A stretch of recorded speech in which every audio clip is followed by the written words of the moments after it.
बिस्मिल्लाहिर्रहमानिर्रहीम। अस्सलाम वालेकुम। Welcome to math dot cloud. आज डिफरेंशियल ज्योमेट्री का हम क्वेश्चन सॉल्व करेंगे। क्वेश्चन हमें कुछ यूँ दिया गया है, find the singular points of following curves. Curves हमें क्या दी गई हैं, x of t is equal to cos t sine t plus sine 2t divided by 2, x of t is equal to t square plus t cube comma t cube plus t 4।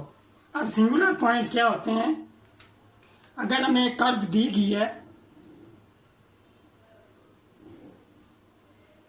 तो हम क्या करेंगे कि हमें ये x of T है, हम पहले डेरिवेटिव मालूम करेंगे और हम जानते हैं डेरिवेटिव हमारे पास होता है स्लोप ऑफ टेंजेंट, जिसे हम वेलोसिटी भी कहते हैं।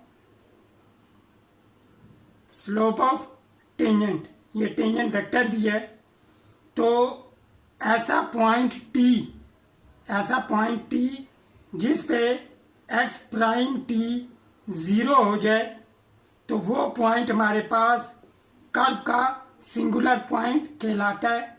और हम जानते हैं कि स्लोप ऑफ टेंजेंट, अब अगर हमारे पास इस तरह की कर्व है, आप देख सकते हैं, अगर परपेंडिकुलर ड्रा करें, ये अगर हमारे पास पॉइंट ए है तो ये यहाँ पे स्लोप ऑफ टेंजेंट जो है, स्लोप ये टेंजेंट है पॉइंट ए पे, स्लोप ऑफ टेंजेंट, तो ये स्लोप ऑफ टेंजेंट जो है वो एक्स एक्सिस के पैरेलल है।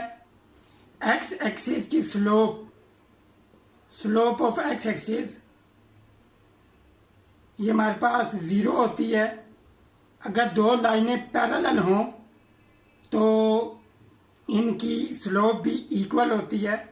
तो हम कह सकते हैं कि ये पॉइंट ए ऐसा पॉइंट है जिस पे स्लोप ऑफ टेंजेंट 0 है। ये हम इंक्रीजिंग और डिक्रीजिंग फंक्शन के लिए भी यही हम रूल यूज़ करते हैं। क्रिटिकल पॉइंट, इस पॉइंट को जहाँ पे स्लोप ऑफ टेंजेंट 0 हो, इसे क्रिटिकल पॉइंट कहते हैं। सेकंड ईयर में जो एक्सरसाइज 2.9 है उसमें हम यही थ्योरी, इसी से रिलेटेड चीज़ें पढ़ चुके हैं। तो अब हमें करना ये पड़ेगा, पहले डेरिवेटिव लेना है इस कर्व का, फिर हमने वो पॉइंट मालूम करने हैं जिस पे डेरिवेटिव 0 हो। तो पहले हम पार्ट 2 करेंगे, क्योंकि पार्ट 2 ज़रा आसान है as compare to part 1। Part 1 थोड़ा लेंथी क्वेश्चन है। पार्ट 1 में जो एफएससी फर्स्ट ईयर का चैप्टर 14 था, उसकी टेक्निक भी हम यूज़ करेंगे। यहाँ इक्वेशन को सॉल्व करना पड़ेगा हमें यहाँ पे। बहरहाल हम स्टार्ट करते हैं पार्ट 2। हम डेरिवेटिव लेंगे, डिफ्रेंशिएट इक्वेशन 1, इसे इक्वेशन 1 अगर हम कह दें तो हमारे पास हो जाएगा 2t प्लस 3t स्केयर, और यहाँ पे हो जाएगा 3t square plus 4t cube. अब हमने वो पॉइंट ढूंढना है जिस पे ये दोनों जो कंपोनेंट है ये 0 हो जाए। तो अगर हम यहाँ पे 2t प्लस 3t स्केयर को 0 के इक्वल पुट करें तो t कॉमन आ जाएगा। 2 plus 3t is equal to 0, t is equal to 0 and t is equal to -2/3। यानी कि ये वो दो पॉइंट हैं t के जिस पे ये पहला कंपोनेंट 0 होता है। तो अब हम दूसरे कंपोनेंट को चेक करते हैं कि वो किस पॉइंट पे 0 होगा। 3t square plus 4t cube is equal to 0, t square common आ जाएगा। 3 plus 4t is equal to 0, t square is equal to 0, 3 plus 4t is equal to 0। यहाँ से हमारे पास t 0 ये रिपीटेड रूट्स आ जाएंगे, और यहाँ पे t इज इक्वल टू -3/4। हम देख सकते हैं कि t इज इक्वल टू 0 ऐसा पॉइंट है जिसमें दोनों कंपोनेंट ज़ीरो होते हैं। तो लिहाजा हम ये स्टेप कर लेते हैं, यहाँ पे ज़ीरो हो जाएगा और यहाँ पे भी zero, which implies t is equal to 0 is a singular point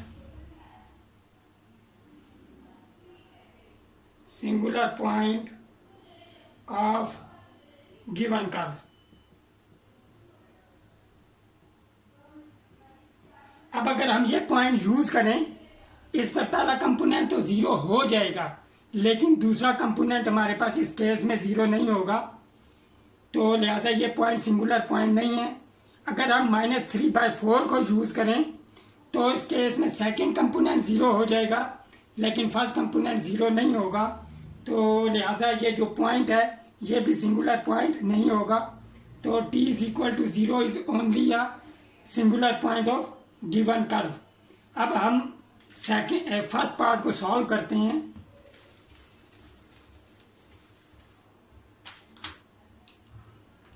first part के लिए भी हमें डिफरेंशिएट करना पड़ेगा। एक्स प्राइम टी इक्वल आ जाएगा कॉस टी का डेरिवेटिव माइनस साइन टी, और यहाँ पे साइन टी का derivative cos t plus sine 2t का डेरिवेटिव हमारे पास 2 कॉस 2t डिवाइडेड बाय 2। यहाँ 2 और 2 कैंसिल आउट हो जाएंगे। X prime t is equal to minus sine t comma cos t plus cos 2t। अब हमने ऐसा पॉइंट मालूम करना है जिस पे ये दोनों कंपोनेंट ज़ीरो हो जाए, तो बिल्कुल हम यही लॉजिक यूज़ करेंगे। यहाँ पे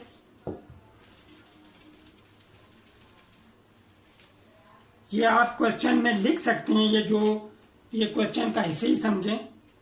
तो यहाँ पे हम पहले माइनस साइन टी को चेक करते हैं। Minus sine T is equal to 0, sine T is equal to 0 और t is equal to sine inverse of 0। अब साइन इनवर्स ऑफ 0 कहाँ पे 0 होगा हमारे पास? 0 पे, पाई पे, 2 पाई, 3 पाई, 4 पाई, सो ऑन। अब इसी तरह ये plus pi, 2 pi plus 4 pi and so on. Similarly अगर हम नेगेटिव साइन यहाँ लें, माइनस पाई, -2 पाई, -3 पाई, -4 पाई, यहाँ पे भी साइन टी 0 होगा। तो इसको हम अगर जनरलाइज करें, t is equal to n pi हमारे पास आ जाएगा। तो यहाँ पे n जो है ये एक इंटीजर है, यानी कि इंटीजर हमारे पास 0 plus -1 plus -2 and so on. पहला कंपोनेंट n पाई पे 0 होता है। अब हम सेकंड कंपोनेंट को चेक करेंगे, ये ज़रा ट्रिकी पार्ट है। इसके लिए हम पुट करेंगे cos t plus cos 2t is equal to 0। अब हमें एक ट्रिग्नोमेट्रिक इक्वेशन दी गई है, इसको हमें सॉल्व करना है। तो पहले तो हमारे पास टेक्निक ये होती है कि एंगल हमें सेम करने होंगे। यहाँ t है, यहाँ 2t है, तो हमें या तो t को 2t बनाना है या 2t को हमें t बनाना पड़ेगा कोई ट्रिग्नोमेट्रिक आइडेंटिटी यूज़ करके। हमारे पास ट्रिग्नोमेट्रिक आइडेंटिटी होती है cos 2 theta is equal to cos square theta minus sine square theta. फिर हमारे पास एक आइडेंटिटी होती है, फंडामेंटल आइडेंटिटी है, जो cos square theta plus sine square theta is equal to 1। यहाँ से अगर हम साइन स्क्वायर थीटा की वैल्यू निकालें, ये हो जाएगा 1 माइनस कॉस स्क्वायर थीटा। ये वैल्यू अगर हम ये डबल एंगल फार्मूला में पुट करें तो हमारे पास आ जाएगा cos 2 theta is equal to 2 cos square theta -1। यहाँ पे हम ये यूज़ करेंगे तो हमारे पास आ जाएगा cos t plus 2 cos square t -1 is equal to 0। ये हमारे पास क्वाड्रेटिक इक्वेशन बन जाएगी। cos में plus cos t -1 is equal to 0। तो क्वाड्रेटिक फार्मूला लगाएंगे। cos t is equal to minus B हमारे पास यहाँ पे 1 है तो -1 प्लस माइनस बी स्क्वायर, यहाँ पे a हमारे पास 2, b is equal to 1, c is equal to -1, तो यहाँ पे 1 आ जाएगा। बी स्क्वायर हमारे पास इक्वेशन है 2 cos square t plus cos t -1 is equal to 0, a is equal to 2, b is equal to 1, c is equal to -1। यहाँ पे हम quadratic formula use करेंगे तो cos t is equal to -b plus minus B square -4ac, ये 8 हो जाएगा यहाँ पे डिवाइडेड बाय 4। तो हमारे पास ये आ जाएगा -1 प्लस माइनस यहाँ पे 9 आएगा, 9 3 का स्क्वायर और स्क्वायर रूट कैंसिल, तो 3 divided by 4 cos t is equal to -1 plus 3 divided by 4 और दूसरी value cos t is equal to -1 -3 divided by 4। इस तरह हमारे पास cos t is equal to 2/4 which is equal to 1/2, cos t is equal to -4 divided by 4 which is equal to -1। अब हमारे पास वो values आ गई हैं जो इस इक्वेशन को सेटिस्फाई करती हैं कि cos t की जगह 1/2 पुट करें तो ये इक्वेशन 0 होगी, cos t की जगह -1 पुट करें तो ये इक्वेशन हमारे पास 0 हो जाएगी। लेकिन हमें t की वैल्यू चाहिए, तो अब हम यहाँ पे जो 14 चैप्टर है FSC फर्स्ट ईयर का, उसे हम यूज़ करेंगे। यहाँ पे पहले हम सॉल्व करते हैं इसको। t के लिए cos t is equal to 1/2। अब पहले हमारे पास यहाँ होगा रेफरेंस एंगल,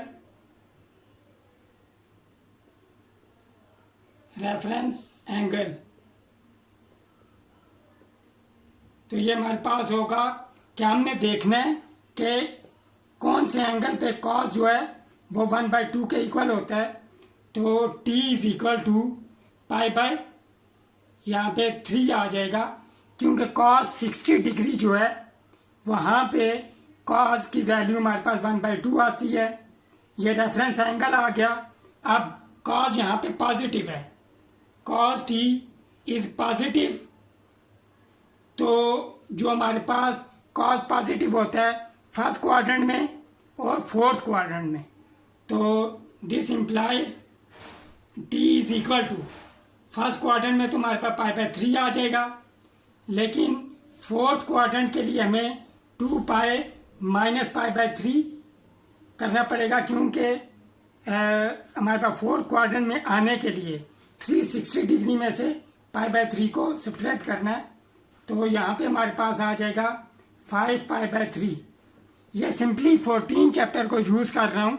अगर आप उसे रिव्यू करेंगे FSC के फर्स्ट ईयर के उस चैप्टर को, तो आपको ये चीज़ें आसानी से समझ भी आ जाएंगी।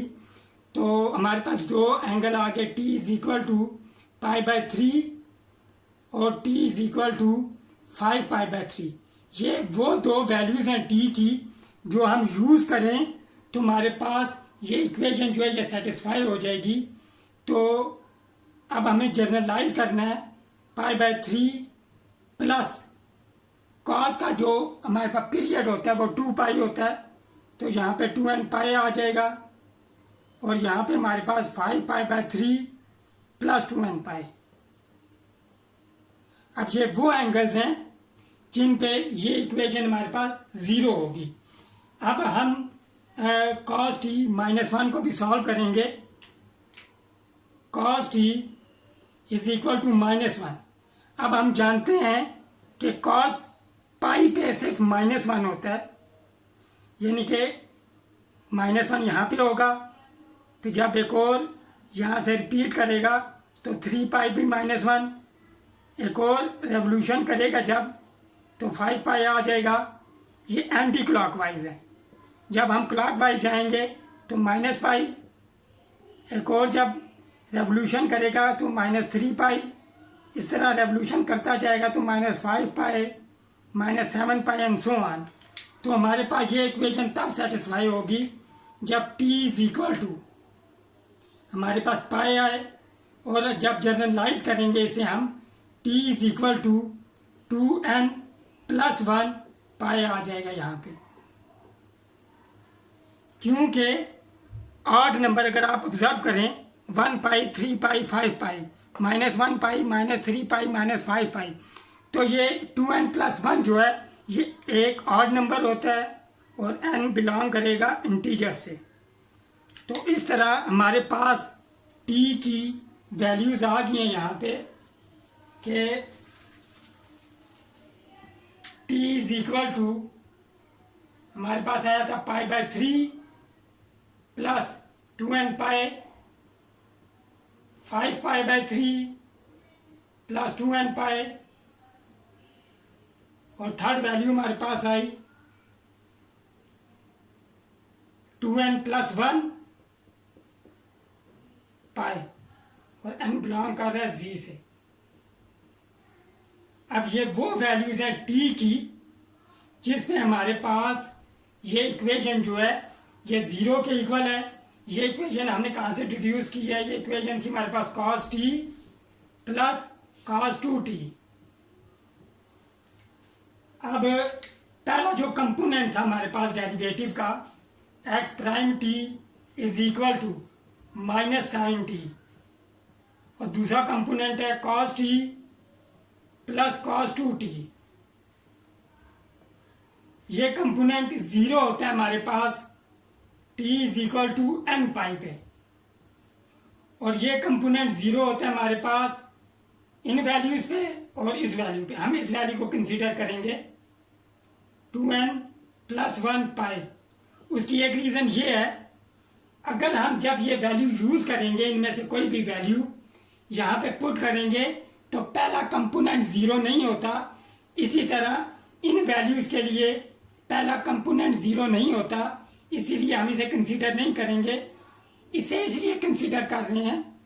अब ये देखें, ये जो हमारे पास वैल्यूज़ हैं ये कुछ ये हैं 0 +- पाई, +-2 पाई, +-3 पाई, +-4 पाई and so on.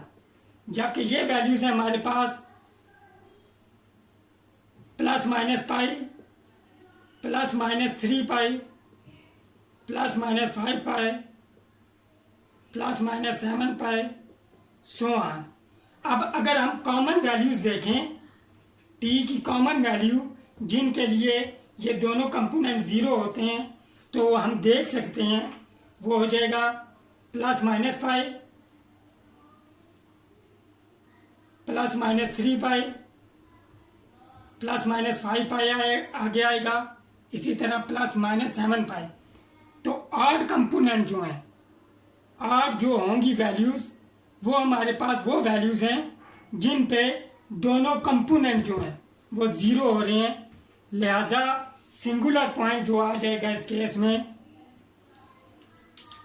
t is equal to 2n+1 pi is singular points यहाँ पे R कर दें, क्योंकि इन्फिनाइटली मैनी सिंगुलर पॉइंट्स हमारे पास हैं। Singular points of given curve,